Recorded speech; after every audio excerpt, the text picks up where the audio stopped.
Her contribution is vital, as it encompasses an analysis of the structures of violence and oppression from the global scale to the everyday experiences within the continuum of sexual violence.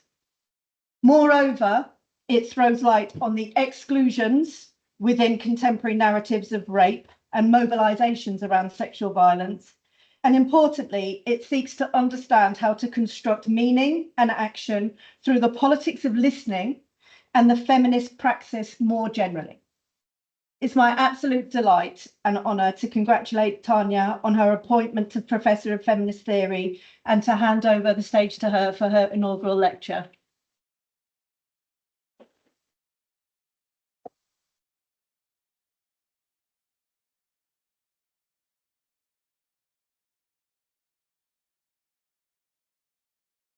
Okay, this microphone seems slightly shoddy, so if you can't hear me at any point, please let me know. Thank you, everyone, for coming. I have to say, about 2 months ago, when they sent around an email saying, fill out this form if you'd like to do an inaugural lecture, it seemed like a good idea. The last 24 hours, I have to say, not so much. But regardless, here we are. And yes, and I appreciate everyone coming. Obviously, as you can see from the title, I am going to be speaking about sexual violence. I'm not going to be giving graphic depictions, but it is something to be aware of. So I want to begin in Sydney in 2001, when the city, the wider state of New South Wales and the country were in the midst of a cultural crisis around what journalists Cindy Wochner and Michael Porter describe in the book that you see here as evil in the suburbs.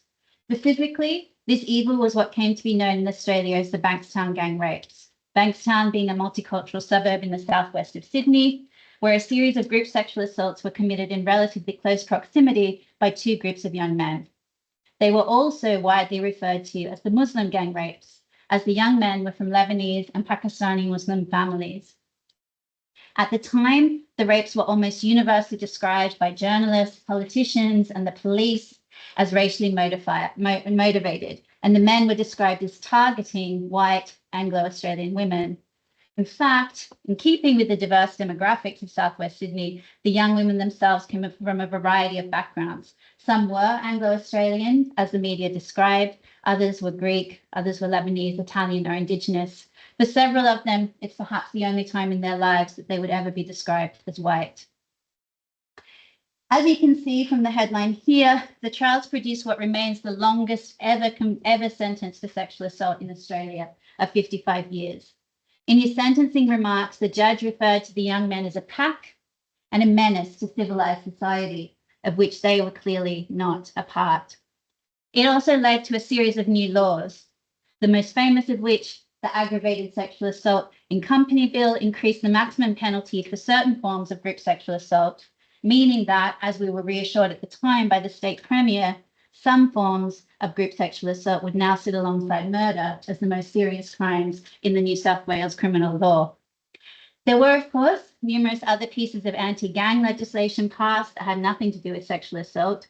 And of course, there were no measures for funding to increase funding for services for victims and survivors.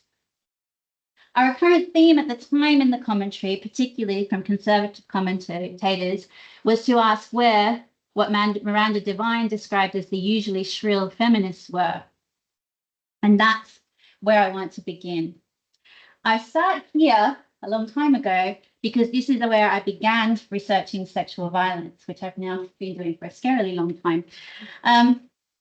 In this talk, when I thought about how I would do this, I wanted to try to reflect on some of the kinds of key questions and moments that had helped to shape my approach and understanding, and focusing on questions and areas that continued to trouble me around my research. While all of this was happening, I was finishing my undergraduate degree and left the university to go and work in the non-governmental women's health sector. Following these events, I went back to university to write my honours dissertation at the University of Western Sydney, because like Miranda Devine, I also had questions about what feminists were doing at this time in response to these events, although I would say we did pose them somewhat differently. When I spoke with the people that I was working with, they shared my unease about these cases and the fact that clearly they were motivated straightforwardly by racism. However, this did not mean, as some conservative commentators implied, that feminists didn't touch them. In fact, feminist organizations, mainstream feminist organizations, were very active at the time. There were feminist protests held outside the court in support of the long sentences. There was advocacy and lobbying around the aggravated sexual assault and company legislation. The Rape Crisis Center issued frequent press releases praising the fact that sexual violence was being taken seriously, while including reminders that it was a problem across all communities. So even though there was some unease and awareness of what was happening, that unease sat alongside a set of assumptions that effectively argued that, we needed to take what we could get in an era when rape was very rarely spoken about. And there were three kind of logics at work here, I think, that at least the harsher sentencing and the new laws showed that we were starting to take rape seriously, and that was a way of supporting survivors. That we as feminists could intervene by focusing on rape and sexual violence and somehow disentangling the issues of gender power from the racism by insisting that rape was a gendered, not a racial problem. And overall, while problematic, attention to sexual violence at some level needed to signify feminist progress and a sense that something positive was happening. Now, I want to go through these approaches in relation to Bankstown because they continue to be themes in feminist politics. They continue to be things that animate my research. To think about the first one, the idea of taking rape seriously. Researchers and feminist activists have long shown that attention to spectacular and exceptional cases that receive harsh sentences don't generalize or trickle down. Instead, it can fuel binaries between what gets treated as real rape and everything else, which becomes somehow lesser. In 2001, in Australia, for instance, the statistical epicenter of group sexual violence or gang rape weren't the southwestern suburbs of Sydney. They were the predominantly white rural towns in the west of New South Wales.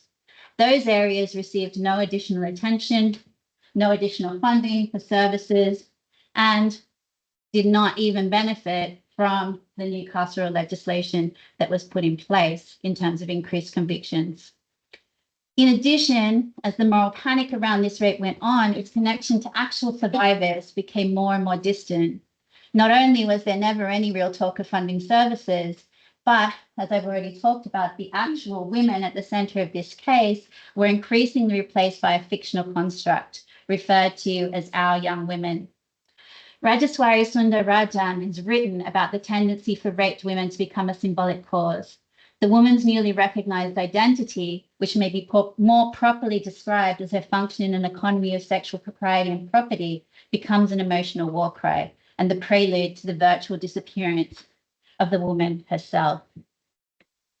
The second question of attempting to separate out the question of rape and gender from the messiness of racism is one that was directly addressed in an entirely different way in that same year, 2001.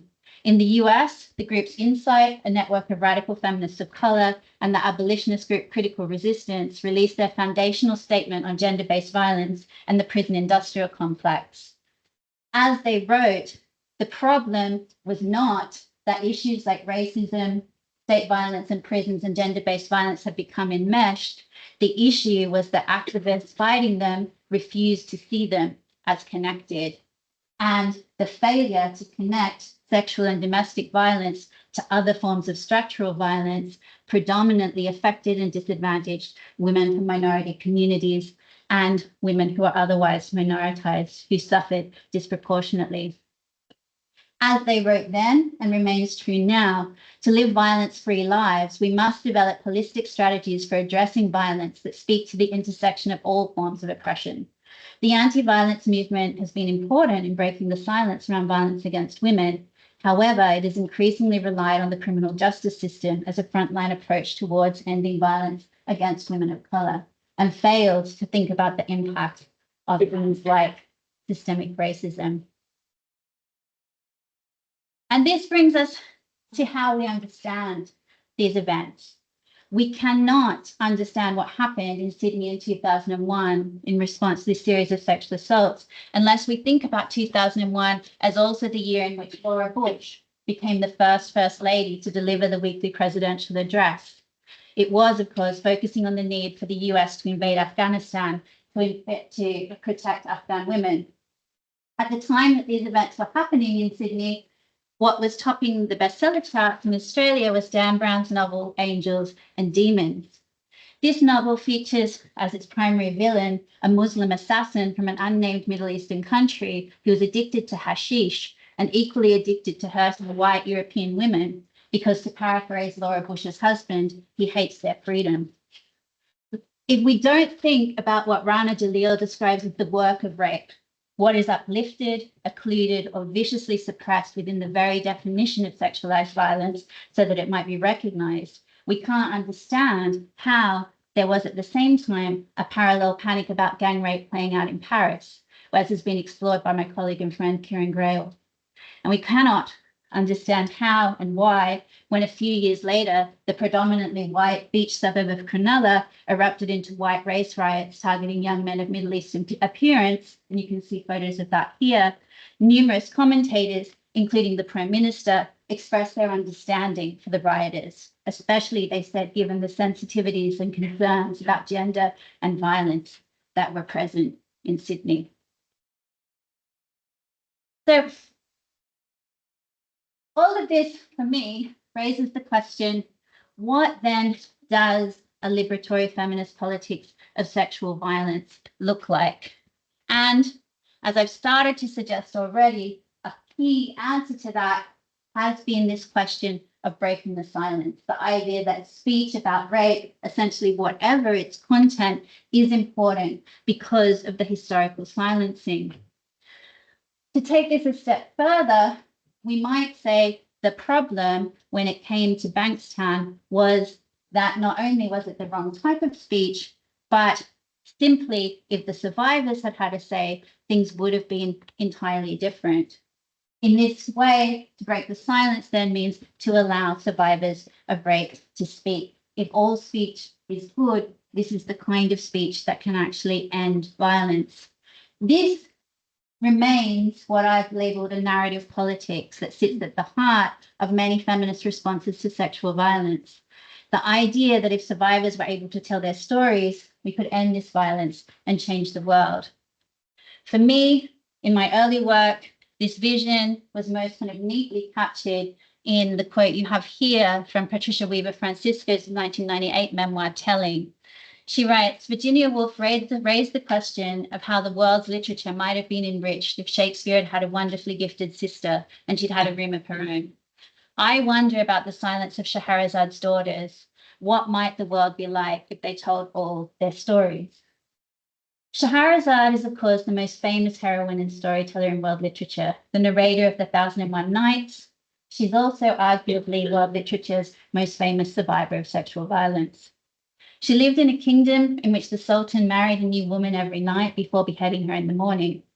To save the women of her kingdom, therefore, Shahrazad volunteered to wed the Sultan and kept herself alive by beginning a story every night and ending on a cliffhanger just before dawn, so the Sultan would have to keep her alive one more day. This lasted for 1001 nights, during which she had 3 children, before the Sultan finally realized the error of his ways. They lived happily ever after, presiding over a liberated kingdom. The idea that Shahrazad's daughters' stories could perform a similar liberatory action was what I then spent, what I'm going to say, PhD, but really the next 20 years of my life thinking about. In unpacking this logic, I think that it has 3 core elements that fit together, and I talk about this in my book. There's a logic of individual empowerment where speaking turns individuals from silenced victims to speaking survivors. As they do this, they not only empower themselves, but open the space for other survivors to speak and become similarly empowered. As these stories accumulate, the collective power and truth that they hold starts to overturn the rape myths and silences that surround rape and leads to broader cultural change. In my thesis and in the work following, what I wanted to explore was both the success and the limits of that politic. It's undoubtedly true that feminist movements around sexual violence have altered fundamentally the way that we talk and think about sexual violence.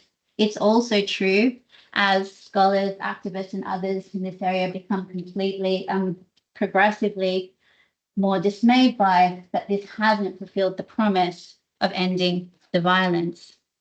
So I think part of the reason for that can be found in unpacking this logic a little bit further and thinking about how it works. So I want to go through those three elements and their complexities. So the first point is individual empowerment. And it is completely true that nearly all survivors who speak publicly describe feelings and experiences of empowerment in terms of finding voice, being heard, being recognized. However, these aren't the only effects that they describe. Most survivors who speak about their experience of being a public survivor, of telling their story, tell of an experience that echoes some of the ambivalences found in the story of Scheherazade herself. At the same time as they speak of empowerment, they speak about rape, in the words of the philosopher Susan Bryson, possessing pre-existing meanings that situate the raped woman as either a martyred hero or, more often, as a damaged victim. And you can see similar expressions of ambivalence throughout these literatures and stories. So Martha Ramsey, in her 1995 memoir, Where I Stopped, writes, "One day I'm the hero, the girl martyred," you see that martyred hero again, but still able to respond with an imaginative power of her own. "The next day I'm the victim, the girl sentenced to a stunted, damaged life. I know I need something more down to earth. I am myself, not these images. I am not a character in a book." The desire to speak back to these logics of meaning is also expressed, and particularly powerfully for me, by Dorothy Allison, who remains one of my favorite authors. "I tell my stories all the time, mean and ugly stories, funny, almost bitter stories, passionate, desperate stories.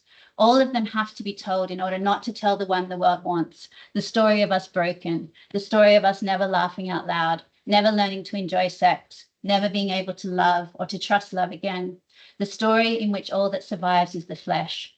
This is not my story. I tell all the others so as not to have to tell that one."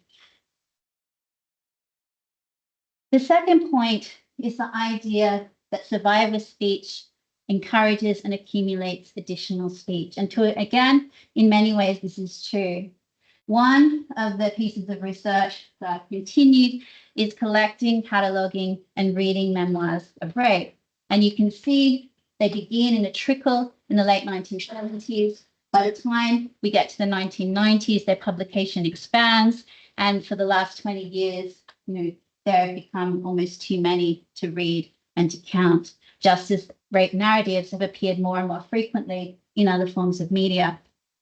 However, if you search for rape memoirs in the way that I did, by looking for books that have the term rape or sexual violence in the title or the subheading or the description of the book, you end up with a very particular collection of texts. They are almost all authored by white women, and they almost all tell a particular story of rape. It's most often, although not always, stranger rape, but it is almost always what Bryson describes as a reverse conversion narrative, where a perfectly good, intact life is destroyed, then painstakingly pieced back together again in a psychologized and individualist model of trauma and recovery. This is not, of course, to say that there are not numerous memoirs and life stories that link sexual violence to other forms of structural violence. And the history of this storytelling actually precedes that of the genre that I'm talking about. But to put it bluntly, these stories of sexual violence did not end up in the same section of the bookstore. They're somewhere else. Stories by women writing of sexual violence is linked to and constituted through other forms of structural violence, from slavery to colonialism to systemic racism and mass incarceration, are plentiful. but they are not understood as stories of rape in the same way, as ones which fulfill that long-standing feminist desire to clearly articulate and isolate the harms of rape from other issues. So Sophia mentioned tariffs before, and I do have Donald Trump, although I cannot speak about tariffs. The final point is about cultural and political change. And for me, as I was finishing my book and thinking about these questions, the 2016 election occurred, where Trump was elected for the first time. This election forms the conclusion to my book. The reason for this was the way that sexual violence came to dominate the political campaign. First, of course, with the release of the infamous Access Hollywood tape, where Trump was heard bragging about sexually assaulting women and utters the infamous phrase, grab them by the pussy. But what was more, in a sense, important to me was the response to that. That video came out a few days before the second presidential debate between Trump and his opponent, Hillary Clinton. In response, Trump called a press conference prior to that debate that he held with the four women shown here: Juanita Broaddrick, Paula Jones, Catherine Willey, and Kathy Shelton. All had very different allegations, either of sexual harms committed by Bill Clinton or mistreatment related to sexual violence by Hillary Clinton. The most serious of these stories is Juanita Broaddrick's, first publicly told in 1999 on NBC's Dateline, where she described in great details being raped by Bill Clinton in a hotel room in 1978. At the time, many people, including Trump's opponent, described the press conference as purely cynical, and it almost certainly was. What is important, I think, though, is that Trump felt that his cynicism and political self-interest could be leveraged through associating himself with survivor narratives and politics. And Juanita Broaddrick remains a committed MAGA activist and Trump supporter to this day, as well as continuing to describe herself as an activist against sexual assault and a supporter of other survivors. Again, it would not be true to say that nothing has changed. When Juanita Broaddrick re-entered the spotlight in 2016, she actually received a far more sympathetic hearing than she had in 1999, when many feminists, Gloria Steinem among them, took to the pages of prestigious newspapers to label her a liar. Wendy Brown has, I think, helps us to try to figure out the connection between narrative and politics here. She's long cautioned against trying to use a morality politics built on wounded identities to build political change. She argues that stories of suffering, such as survivor narratives, are clearly powerful, but they don't have a fixed meaning, nor do they automatically generate progressive or feminist politics. They can be mobilized for reactionary purposes. And frequently, when this happens, because we don't talk about the political valences of these narratives, the only response by feminists or progressives is to seek to dismiss the story rather than include its politics. And Broaddrick has argued fairly convincingly that this has repeatedly happened to her. The truth is that survivor narratives associated with right-wing politics exist. Juanita Broaddrick is not alone. There are, for instance, serious debates among survivors about pastoral responses to sexual violence. There are also now, particularly in the US, several public survivors who act as spokespeople for the gun lobby, declaring that Smith & Wesson are an ally in the fight against sexual violence. So, as I was getting ready to finish my book in late 2017, Francisco's question about what would happen to the world if all of Scheherazad's daughters were able to share their stories somewhat abruptly acquired a new and very different significance, which I might say, with a kind of side note, perhaps don't worry if it takes you a long time to publish from your PhD. A global social movement might come along and make it newly relevant. Rather than people being, relatively uninterested in what I was doing, almost overnight, people were incredibly interested and continued and started asking me, did I think MeToo was going to change the world? So, of course, in late 2017, Alyssa Milano posted the tweet that you can see there, which asked women who had been sexually harassed or assaulted to write MeToo in response. Within 24 hours, there had been 500,000 tweets and approximately 12 million Facebook posts using the hashtag. And this was only the beginning. But of course, even at this scale, the question remains as to who we see as Shahrazad's daughters and what counts as all their stories. As the hashtag went viral, Black feminist activists on Twitter and journalists associated with Ebony magazine quickly pointed out that the phrase Me Too was already in use in campaigning around sexual violence. Tarana Burke had in fact coined the phrase over a decade earlier as a label for her community campaigning on empathy through empowerment, working with Black and brown girls around community and transformative justice and healing. Relatively quickly, a new narrative was crafted in the media in which Burke had begun the Me Too campaign before it grew and was popularized in 2017. This supposedly inclusive narrative continues to be one of the most frequently told about Me Too. And yet long-standing and serious criticisms of the racial politics produced by the movement remain, as encapsulated in this quotation, again from Ebony. It's not Me Too for Black women, it's Ain't I a Woman Too. Burke herself has been skeptical of this narrative. She's written, while it's true that I've been widely recognized as the founder, and the air quotes are hers, of the movement, there is virtually no mention of my leadership. Like I just discovered something 12 years ago, and in 2017, it suddenly gained value. As Burke has repeatedly argued, Me Too is not a single movement. It's a story of two movements, one of which eclipses the other in public consciousness.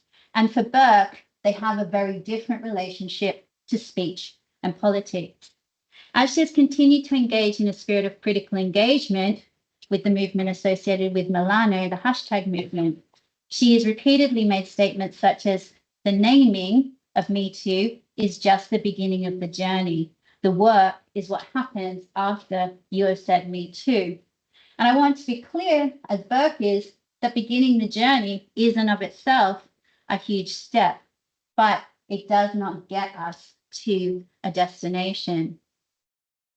And as I've thought about this, in the years following, I think that Burke's distinction actually represents long-standing tensions in feminist politics, these two tendencies around what we might call, the naming or the speech and what Burke calls the work, that aren't counterposed, but exist in a tense relationship with each other. Unraveling and considering these different strands has been one of the impetuses behind my current work on and with public survivors post-Me Too. And I have to say, I completely forgot to turn on my timer, so I have no idea how but I think I'm okay. So the work that I'm doing, part of the work that I'm doing now, as Sophia said, is working with public survivors. The term public survivor is one that didn't really exist in popular or even kind of any kind of forum until really the mid-2010s, when you began to see the emergence of public survivors around the movement around campus sexual assault and sexual violence among students. And you can see one of the most famous public survivors from that time there, Emma Sulkowicz, more commonly known as Mattress Girl. In the aftermath of Me Too, however, the figures of public survivors have become far more prominent, and the birth of the kind of public survivor movement can be located with Christine Blasey Ford, potentially, who's also sometimes taken to signal her testimony to signal the start of the post-Me Too era. You also have there two Australian public survivors, Brittany Higgins and Grace Tame, and then the picture of a photo shoot that they did for Glamour magazine. So for me, a public survivor is someone who claims and is granted a public platform in the media, but also in policy work, in non-government organizations, for advocacy or activism around sexual violence on the basis of their self-identification as a survivor. Public survivors share an orientation towards justice, and much of their work is about a cry of injustice, pointing clearly to problems in legal, social, and cultural responses to sexual violence, and testifying to the harms that still compound the original harm of sexual assault for many people. While there are many public survivors of varying kinds, and again with varying politics, there is a familiar archetype that reflects the tendencies I've referred to earlier. Public survivors are usually white, heterosexual, and relatively well educated. They're usually women. And while they don't always tell stories of stranger rapes, they generally have a story that fits Bryson's reverse conversion narrative and can be incorporated within media. What I've been more interested in terms of this in the last little while is what it feels like to occupy that role and what it means to be a political actor trying to use that platform to make change. And so because of that, I've been interviewing public survivors, and I'm not going to have quotes here. I'm just going to reflect generally, and that's because with the ethical arrangement that I made with my research, I said that I wouldn't use quotes unless I gave people time to comment or talk about them with me before I use them, and I haven't had time to do that here. So I'm just going to reflect generally. The public survivors that I've interviewed are all educated, but they come from a variety of backgrounds. Most, but not all, are women. And I would say that while they share a focus on speech and media, all of them are engaged in some form of doing the work that Burke talks about. For many, a significant proportion involves campaigning around legal reform. Others are involved in research and advocacy. Some are abolitionists. Some are engaged in advisory roles with government or non-government agencies. Many do trainings, and many have established their own organizations. And nearly all the people I spoke to sought to make some or all of their income from this work. When I talked to them about their sense of themselves and the work that they do, they reflected on the limits and the potential.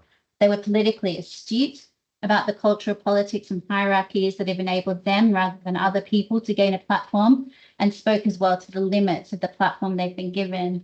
They had ideas about circumventing and contesting those limitations, but often acknowledged that this was very difficult. They spoke about desires and needs for collective change, but they were also fairly pessimistic of building collective movements around that change. They did have relations with other survivors, activists, advocates, and academics, but they also talked about the way limited space in the media and limited resources produce hierarchies and relations of competition between them. Media only want to talk to a couple of survivors. NGOs only need 2 or 3 for their board. There's only room for one survivor-led organization, for instance, to do training about drink spiking. Most felt that their positions were precarious and required constant work and hustle, often in direct competition with other public survivors.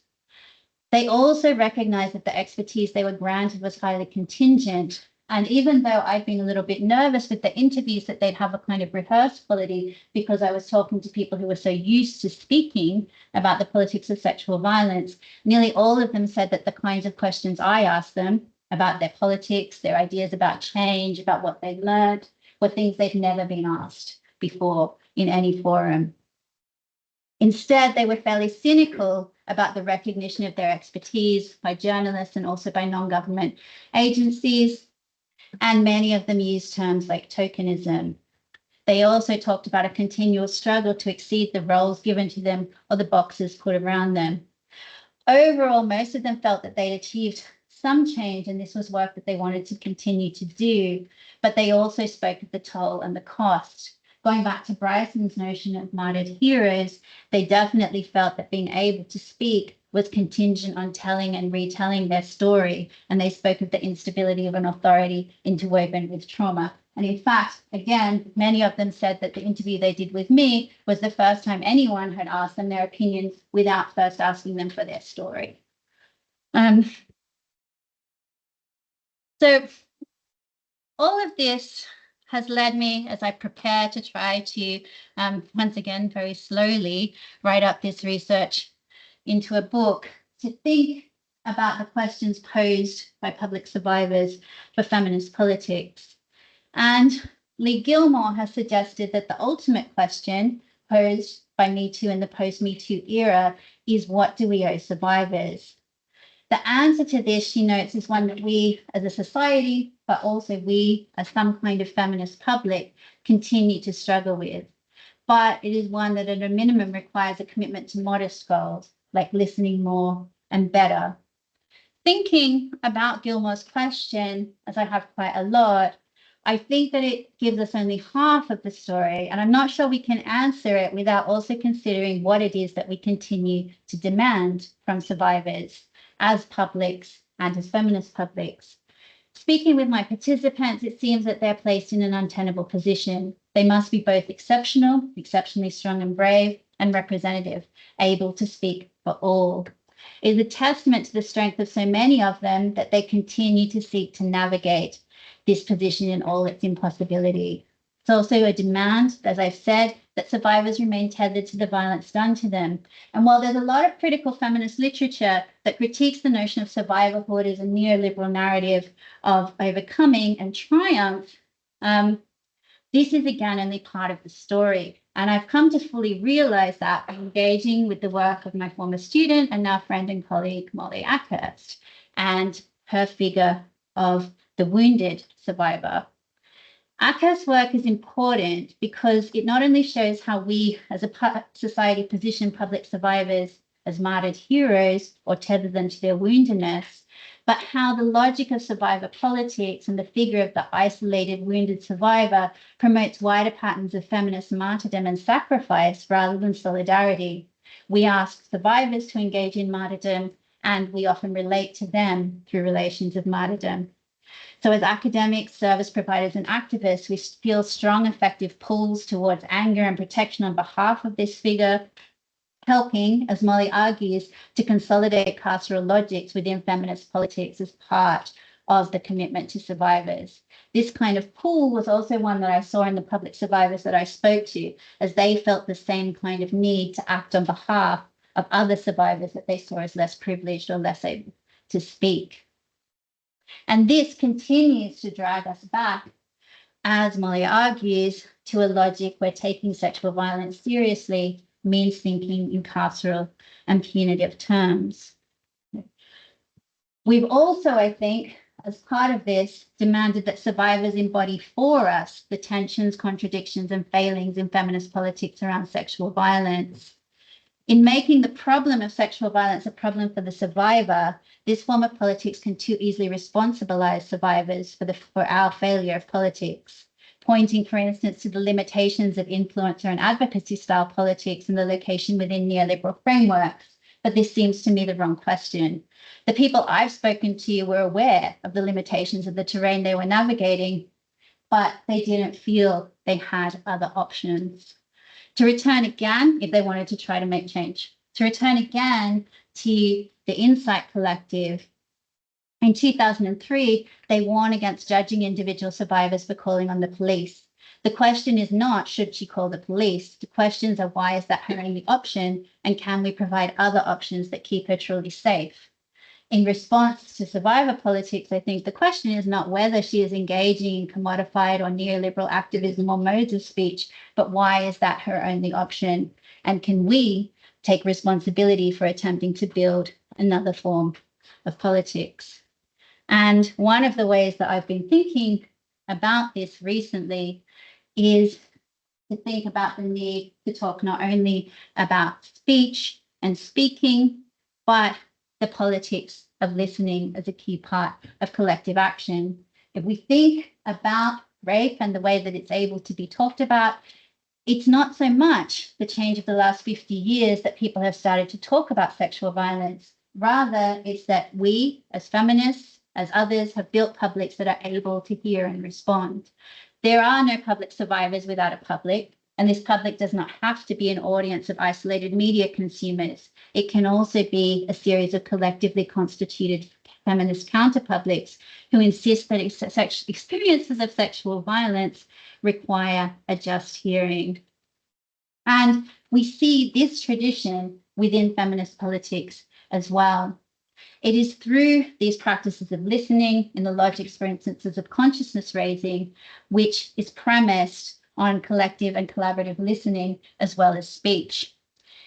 In this quote from Rape, the First Source Book for Women, written in 1974, they write, as women compared their experience, they began to come to some understanding of the anger they had kept hidden even from themselves. Through the process of consciousness raising, women moved on from the discovery that sexual assault was not just an individual and unique experience to the realization that rape as an issue was a means of analyzing the psychological and political structures of oppression in our society. In MeToo as well, it's through listening to and engaging with others that we reassess experiences of our own that we've taken for granted, dismissed, or considered to be simply the way things are, and instead have renamed them, re-understood them as injustices that can be contested and fought. As Alison Fitz has written, without listening and solidarity across difference, Me Too simply becomes me, not you. It is only through adding in the two, through listening, finding and building commonalities, that this becomes a collective politics. And I think if we think this way, we can potentially re-ask Gilmore's question, not so much as what do we owe survivors, but what do we owe ourselves and what do we owe to each other? Thinking of this as work, I want to return briefly to Tarana Burke. And I'm not going to read this out entirely. You can have a look at it, but I want to come to the end. This is the story, as she tells it, of how she founded her own Me Too movement, which she locates in the deepest, darkest part of her soul. It's the story of her inability to listen to a young girl who is trying to speak to her about sexual violence and abuse. She finishes this clearly painful recounting with, I could not find the strength to say out loud the words that were ringing in my head as she tried to tell me what she had endured. I watched her walk away from me, visibly struggling to recapture those secrets and tuck them back into their hiding place. I watched her put her mask back on and return to the world. And as I stood there, I couldn't even bring myself to whisper the words circling my mind and soul. Me too. This passage speaks, I think, to the difficulty of the work of listening, but the ways in which that burden is magnified when it is done in an individual way and refracted through our own isolated experience of suffering. Burke's response to this was not simply to castigate herself, but to build a movement that meant that this work, which needed doing, would be undertaken collectively and in a way that she felt could lead to change. Reorienting from a focus on speech to collective political practices of listening, I think allows us also to rethink some of the barriers that I talked about earlier in terms of exclusions and also the desire to separate rape out from other forms of structural violence. Political listening for Kate Lacey is constituted by two elements. There's listening in, the close work of engaging with others, but there's also listening out for what she describes as the voice of the stranger, the speech we don't generally recognize or relate to as directed to us. If feminists fail to hear stories of sexual violence as an element of wider patterns of structural violence as something directed to us, it is the way that we listen that needs to change, in other words, not the way the stories are told. There are countless examples of this, but one that we can look at is in Australia in recent years. In 2021, women's rights organisations organised a March for Justice in response in part to the story of Brittany Higgins, who you saw posing in Glamour magazine in an earlier slide, and her account of being raped in Parliament House while working as a staffer for the governing party. The failure of political response to her story provoked widespread feminist outrage and mass marches across the country. In the same year, however, the national broadcaster, the ABC, screened a documentary on Indigenous missing and murdered women, which was also an indictment of governmental and social indifference and neglect, compiled through the ongoing work of Indigenous women journalists. As many Indigenous women pointed out, the absence of a collective response to that documentary included an absence of a collective response by feminists. They argued that in doing so, Australian feminist organisations reproduced practices of not knowing that have surrounded Indigenous politics historically, including most infamously in the mass removal of children, known as the stolen generation. Writing about these politics, Lloyds argues we must recast the question, why weren't we told, to instead ask why weren't they able to listen? And as Amy Maguire has written, We need to combat the ongoing pattern where Aboriginal women are accused of being complicit in a silence surrounding violence against Aboriginal women while simultaneously being tasked with the responsibility of breaking it. There are, of course, other examples of feminist practice that we might look to. And in recent years, whenever I talk to my students about the failings of MeToo, at least one of them points to the Argentinian movement Ni Una Menos, or Not One Less, a movement against sexual violence, femicide, and for reproductive freedom that not only links sexual violence to other forms of structural violence under neoliberalism, but also works to centre the account of Indigenous, trans, sex workers, and other marginalised women. There are places that we can look to, I think, for other practices of listening. So, coming to conclude, I want to talk about two different areas that I've been thinking about a lot in the last couple of weeks as I've thought about this talk. The most recent piece of writing I've submitted is a book review of the book you can see here, Sexual Misconduct in Academia, Informing an Ethics of Care in the University. It's a slightly strange review because the book has been withdrawn from publication by Routledge, due, as they say in a statement available on their website, to legal threats related to one chapter.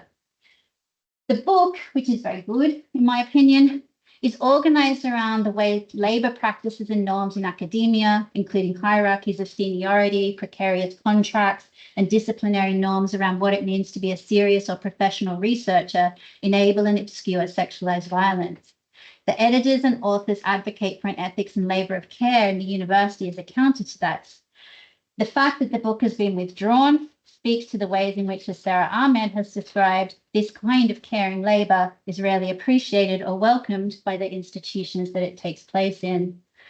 But also to the complex ways in which experiences of sexual violence are one of the ways in which people disappear from the university, alongside casualised and precarious labour practices and the violence that they enact. As someone who was sexually harassed as an undergraduate student, and as that being part of the story I told in the beginning about leaving the university to work in the women's health sector, and also nearly leaving the university again several years later because of being stuck in precarious teaching roles that paid very little and left me feeling depressed, I wanted to acknowledge this in a talk, which is partly a reflection on my career. I also think it's important to acknowledge what this book talks about, which is the work that many of us do, particularly as more senior scholars, more senior women, known feminists, or women who work on sexual violence. I'm approached a few times a year, on average, by people at different institutions who want to speak about how to navigate incidents or patterns of sexual harassment or violence and the problems that they're having with them. It's work that I and many others undertake in an isolated and individual way, and precisely the way that Burke argues cannot make change. We help to more junior colleagues to manage this violence on behalf of themselves and their students. One of the points made in this collection was that doing the work in this way, rather than in the kind of collective political way advocated for by Burke, works to finesse the functioning of institutions as they currently work, privatizing what should be the structural work of change. The collections led me to think more seriously about how those of us who research sexual violence often do so separately from thinking about the conditions that we work under. The question of what we owe to ourselves and each other within these institutions and how we might approach that question through labour and ethics of care is one that I'm currently carrying with me. And if anyone has any answers, I would appreciate it. In my the final point I want to discuss, the other reason that I began by reflecting on Bankstown is that I've been thinking about it more in the past 15 months. As I have been working with my colleague and friend Heidi Matthews on the sexual politics of the ongoing genocide in Gaza, and the way that it demands of us, among other things, that we take seriously the need for a liberatory feminist politics of structural violence. As many of you will be well aware, in November 2023, during the initial phase of Israel's full-scale assault on Gaza in response to the October 7th attacks, claims of mass and systemic sexual violence became a key element of the justification for Israel's actions. And there was a serious attempt to interpolate Western feminists, particularly into supporting this action, fueled by hashtags such as MeToo unless you're a Jew, believe Israeli women, and particularly the slogan, all humans everywhere, hashtag united against rape. There are many echoes here of some of the themes and threads of Sydney 2001. We see the logic of survivors as ciphers and symbols taken to its extreme, as we are told that Benjamin Netanyahu, of all people, the leader of a right-wing and highly misogynist government, speaks for all Israeli survivors of sexual violence. More importantly, I think, the demand that we separate rape from other forms of structural violence was a key feature of this call and can be seen most explicitly in the viral video organized by Sheryl Sandberg, featuring a range of celebrities asking us that regardless of our politics, to agree on just one thing, that sexual violence has no place in military conflict. What remains unstated, of course, is that we agree with this just one thing premise, then we can happily agree to disagree on ethnic cleansing, forced displacement, the deprivation of food, water, and electricity, the assassination of children and medics, and even of genocide itself. And of course, that just one thing, it transpires, does not and never will include all sexual violence. A month ago, the Independent International Commission of Inquiry on the Occupied Palestinian Territories issued a report titled More Than a Human Can Bear, documenting the systemic use of sexual, reproductive, and other forms of gender-based violence against Palestinian women, men, and children since the 7th of October 2023. As Francesca Albanese, the UN Special Rapporteur on the Occupied Palestinian Territories, has said, it is an extremely difficult document to read. However, what is perhaps even more marked than the magnitude of violence documented in the report is the absence of response. This failure to hear and offer response not only to the narratives of Palestinians, but even their reproduction in the report authored by the United Nations, which points clearly to systemic gender violence, is one I think that marks us all as feminists. The racialized frameworks of grievability that govern the public politics of war have been documented by many scholars and activists. That this so clearly also applies to sexual violence can only at best remind us of the urgency of doing a different kind of feminist work. So, to finish, thinking about this work, I often return to Judith Butler's reflection that we should never underestimate the force of the desire to foreclose futurity. And she acknowledges that there are good reasons for this desire. One of the appeals of a particular version of survivor politics is the comfort of a story we already know and are used to telling. The feminist work of contesting and building new meanings and understandings of violence is a daunting prospect, particularly when the stakes are so high. It means, among other things, allowing for the possibility of political failure and dead ends.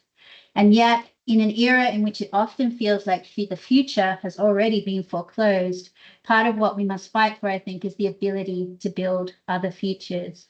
And for that reason, I want to finish in the same place I finished my book in 2018. I continue to believe that such an openness is worth fighting for and that it is required if we want to continue to insist that a world without rape is possible, desirable, and necessary. Thank you.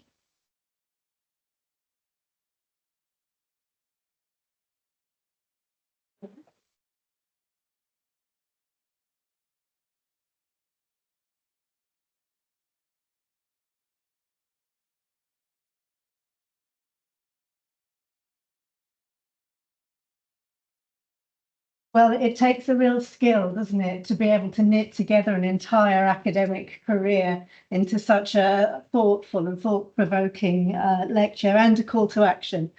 We have maybe about 10 minutes for questions. I'm not sure if we have any questions, but if there are any questions from the audience, perhaps put your hands up. Well, excellent. I think we've got a roving mic, which is very professional. Excellent. Thank you so much, Tanya. That was incredible. Thank you for filling out that form.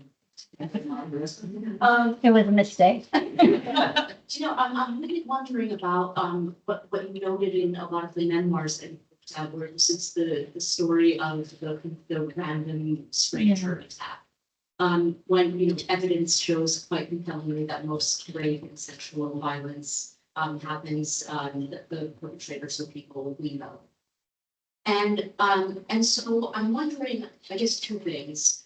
One, kind of whose politics or what politics is served by promoting that story over the reality. And whether, I'm thinking now about the Pelico case in France, and where her story is exactly representative of the norm, rather than the aberration. It's not a strange or dangerous story. And so the second question is, what might be possible if that's the story, if that's the narrative that we tell? Yeah, Thank you. I think it's a small question. I think that to kind of answer the first bit, what I think is that's particularly why we need to be careful of this kind of easy logic that, simply if feminists or survivors speak, we tell a story that changes everything. And I think in part, and I talk about this a bit more in my book, because feminist survivors are seeking a space within certain forms of kind of mainstream media, are seeking to tell narratable stories that can get picked up. The story not only of Stranger It, but the reverse conversion narrative is easy to tell as a story. And one of the things that several survivors point to is that other forms of sexual violence, and particularly, violence that's ongoing, violence that has ongoing effects, it doesn't work so well as narrative. There isn't that easy kind of logic, there isn't the crescendo. We can't get to the nice kind of, climax at the end where, we go back to a kind of happy world, even if things are different. And so I think part of it has to do with the demands of kind of a mediatized politics and a narrativized politics. So I think that's a big part of it. In terms of what might be possible if we, were able to tell more and different stories. I mean, this is something that I probably changed my mind about at different times. Definitely when I wrote the book, I was, pretty firmly of the opinion that one of the key things we needed to do was begin to tell different stories and think about different ways to narrate sexual violence. And I think that is important. I think though, that since I've been trying to think more about this kind of tension that I think Burke talks about between narrative and, doing the work, I think that we also need to maybe not entirely let go of storytelling, but be prepared to do politics in other ways as well. Because part of what makes these narratives so powerful, and they are powerful, is part of that kind of narrative structure, which also limits the kind of tellability. The tellability limits some of the political work and possibilities that can be done. So I think, yes, kind of both and. I think we need to tell different stories, and I think we also need to maybe think differently about how central narrative is to our political movement. I think we had another hand somewhere.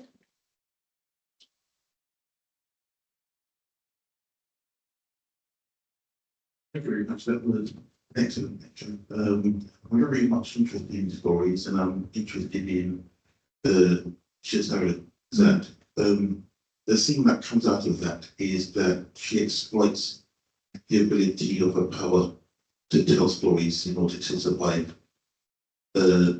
impending doom. Isn't telling stories not in itself a form of power and authority? And this other form of politics shouldn't we, in a situation where all the work that has been done over since the 1960s has fundamentally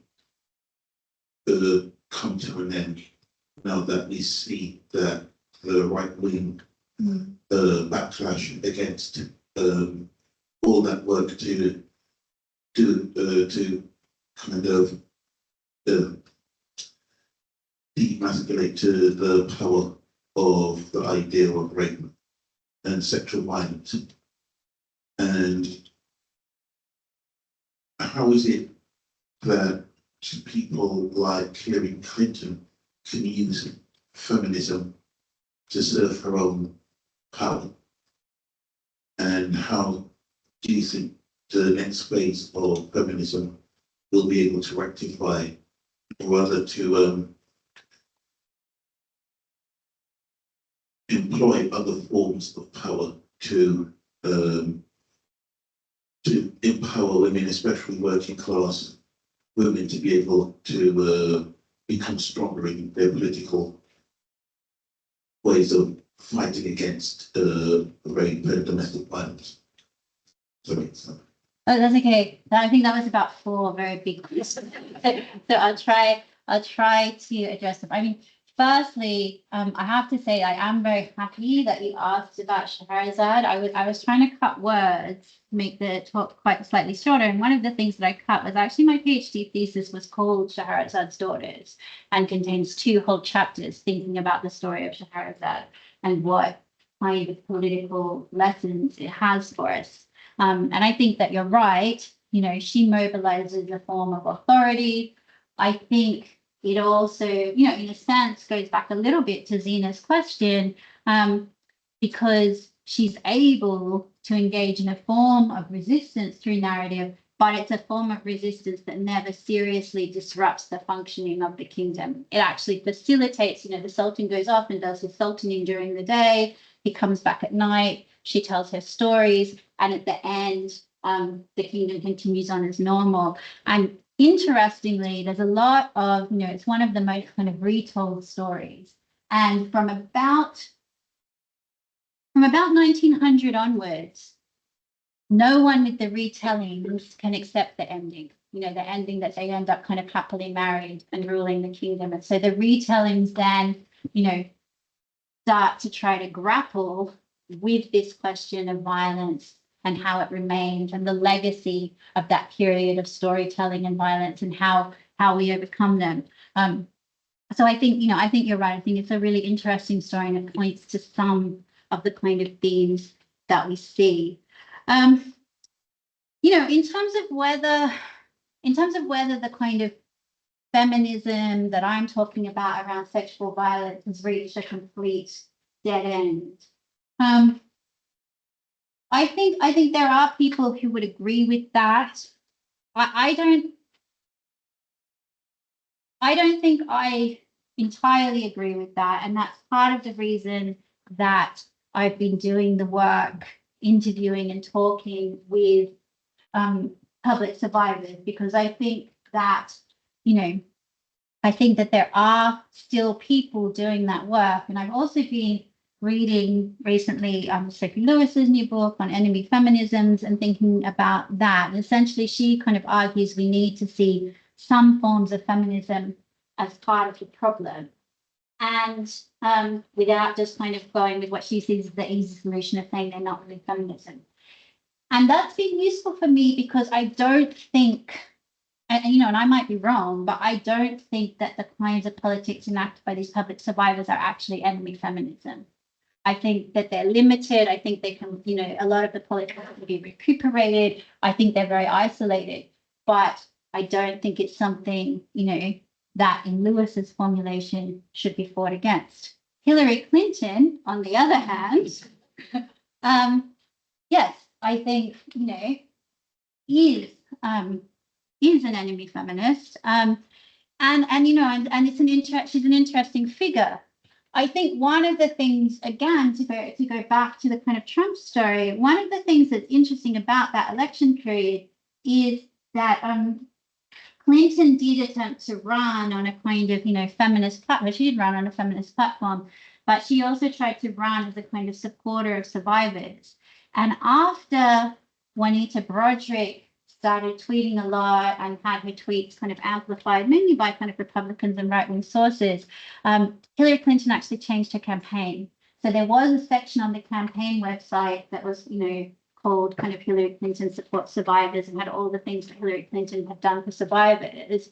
And and I'd have to remember the exact timing. It wasn't directly around this debate, but it was around a particular set of interventions by Broderick. They actually removed that section from the campaign. So I think, I think there's an instability there. I mean, obviously, with where I finished, we're talking about kind of feminist politics, kind of enemy feminist politics, I suppose, around Gaza. Obviously, Clinton has been extremely present and extremely prominent in that.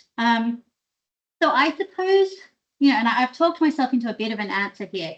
I think that I don't think there's a certain form of feminism that's come to an end. I think feminism is multiple, contested, full of antagonisms. And part of the work we do in the present is drawing out the lineages that we want to build on, rather than thinking in terms of kind of specific kind of eras that are marked by certain types of politics. So, so I don't think that it's that we're at the end of a certain type of politics, but hopefully we can come to the end of certain strands and tendencies within feminism. Okay, well, all that's left for me to do is to thank you for your contribution, but also for an amazing lecture. It's been a great event, and I know that wine is calling, but I do want to congratulate you again on your achievement of the professorship, and I think we all want to give her a round of applause.